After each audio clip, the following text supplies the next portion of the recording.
Hola, hola, hola, hola, hola, hola, hola, hola, hola, hola, Bafethu. Welcome back. Yeah, welcome to the channel. D1 Football Channel, Kaizer Chiefs Football Channel, Kaizer Chiefs Football Channel. Kaizer Chiefs 2, Orlando Pirates 1. Soweto Derby, winners of Soweto Derby for the second time of this season. Second time this season. First leg we beat them 2-1. Second leg we beat them 2-1 again. We collect 6 points from them, and yeah, we got the bragging rights and the biggest fixture, winning the biggest fixture in the country. Most important, not the only thing important, to be honest. We don't say coaches must play bad against Baroka, play bad against Cape Town City, play nonsense against TS Galaxy, get knocked out of Nedbank Cup, and then you're going to win against Orlando Pirates. You think you will, appease, our hearts, and make us happy all of a sudden, and make us support you. That I don't buy. That I don't buy. Credit to the coach for winning against Orlando Pirates. Yes, it is an important goal and credit. Game, an important win. Credit for him for collecting the point that he's been collecting. To be honest, past 8 games, we've collected more points than any other team in PSL. If it was not about the 2 games that are not yet resolved, I think would be closer to Mamelodi Sundowns. Would be closer to Mamelodi Sundowns. Credit to the coach, he does collect points. Let's be honest about that. But very bad and clumsy way of collecting points. 1-0, leave it to the last minute, stuff like that. Ugly games to watch. Ugly games to watch. But the game against Orlando Pirates was not an ugly one to watch. It was a beautiful game to watch. It was not a well anticipated Davy. Normally, and there's a lot of hype around Davy, around Soweto Davy. There's a lot of talks, a lot of mood and emotion around it. And this time around was not like that. As part of the reasons is that there's no offense at the stadium, and people are losing interest in South African football. Part of the reasons, I think, it's the dominance of one team. When people think Orlando Mamelodi Sundowns has taken the league and there's nothing else to play for, it makes other fixtures to lose, you know, the the value they normally have, and that's one thing that we need to fix. That's why Kaizer Chiefs and Orlando Pirates must do well. That's why I spoke about Orlando Pirates the past few weeks, that they need to get a coach, get a better coach, get more experienced coach. Fadlu and Mandla are not the right coaches for Orlando Pirates. The living out of Jele in the game against Kaizer Chiefs just shows part of the reasons why they're not cut out for that job. The playing of Ben Mutswari straight from an injury and against a high intense game like that, Kaizer Chiefs game, is one of the reasons why they are not for that club. They are not for that club, because Orlando Pirates need to find the coach. But as far as Kaizer Chiefs is concerned, who played well in the day, well prepared team, who looked like a well prepared, well drilled team. The press of Kaizer Chiefs was I think was our main weapon in this game. The high press, winning the ball in the half of Orlando Pirates, and catching them on quick counters, and also not allowing them to play the balls over. I think there's few balls that Olisanda played over our defense in the second half, where we look like we're losing, the plan. We're no longer sticking to the plan. But above that, and overall, we played well. We managed to neutralize Orlando Pirates. They scored one goal that I think is suspicious, that I think is not a goal, and it is an offside that was not called an offside, and I feel hard done. I think I'll speak about the referees and everything the end of this video. But Kaizer Chiefs on the side, our press gave us a goal by Reef Frosler, well taken goal, an assist by Parker. And Parker, the credit must go to him, and the respect must be given. 30, Soweto derbies he has played, and each and every Soweto derby, Bernard Parker gives it 100%, and he looks like he's getting younger and younger and younger. Whenever he play against Orlando Pirates, he covered more ground than any other player in the game, and for a 37-year-old guy, 36-year-old guy to cover ground more than any other young player in the game, any other player of Kaizer Chiefs on that game, says a lot about his confidence. Also, he's a captain. He tracks back, he links up, he arrives in the box.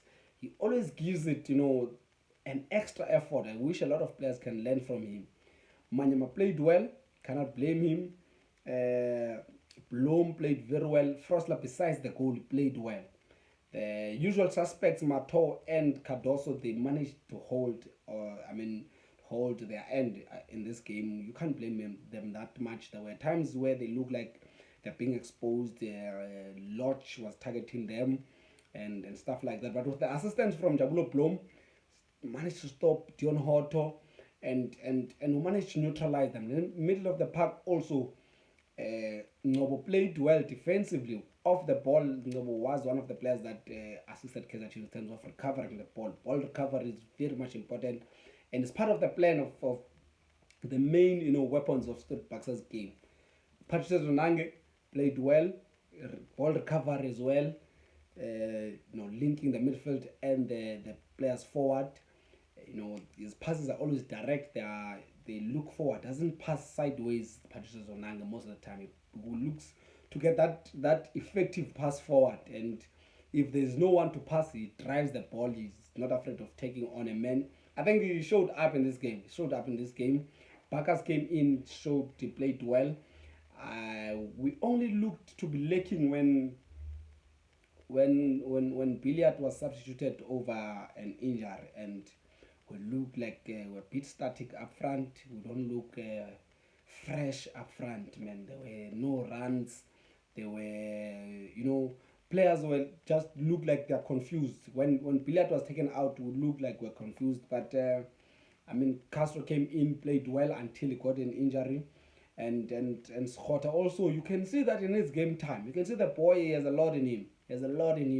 He can drive the ball. He can take on a man and can pass. He can cross and he does create goals. We know him for creating goals, but he needs game time. He needs game time. Same as Bacchus needs game time. Credit to Tower for scoring that goal. Otherwise, if it wasn't about Tower, would have ended the goal with 1-1, and I would have felt hard done. I think it's a game that we deserved to win. Orlando Pirates created chances, but credit to the keeper of Kaizer Chiefs, Brandon Peterson, the saves that he made were defining in that game. The save from Zuga Manja, the last save, the save from I think was Olisanda that almost scored against them. I think almost scored his first goal against Kaizer Chiefs. The Brandon Peterson was one of the contenders for the Man of the Match awards, and the fact that they give it to Parker, I don't complain. I'm not complaining, to be honest. And let's get to this one. We should have won that game 3-1. The lineman denied us a goal by Keegan Dolly, and look at the ball by Keegan Dolly. Compare it to the one that is scored by Peprah. You would see that it is more clear that Peprah is offside and it is very clear that Dolly is onside. But the lineman feels the need to judge. It's like it's wrong for Kaizer Chiefs to score that way. It's like we must score. We must find other ways to score. We had to score with a long range. Had to score corner kick because there's no offside there. Otherwise, open play, breaking the defense and stuff like that, we know the lineman is going to call it offside.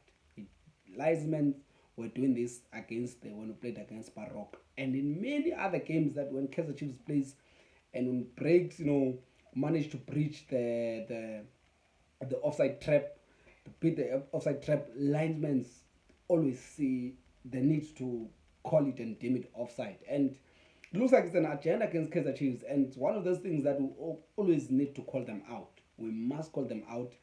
Mangoba Mnuti called it out when it happened against Mamelodi Sundowns. It doesn't happen often against Mamelodi Sundowns. Didn't like the way they lost against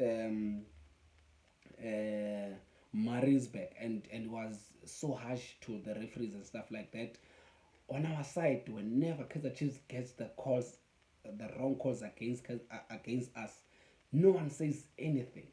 No one says anything. No one says anything. But if Kaizer Chiefs gets the right call, I mean the wrong call, in our favor, it will be the talk of the town. It will be something that's repeated week in, week out, and it's going to be blown out of context. People are going to say this is how they've been winning and stuff and stuff and stuff like that. That shit has to end. That nonsense has to end. I think the coach of Kaizer Chiefs need to call it out. The last thing that needs to be called out is the fake news, man. I think the fake news is they're getting into my neck right now.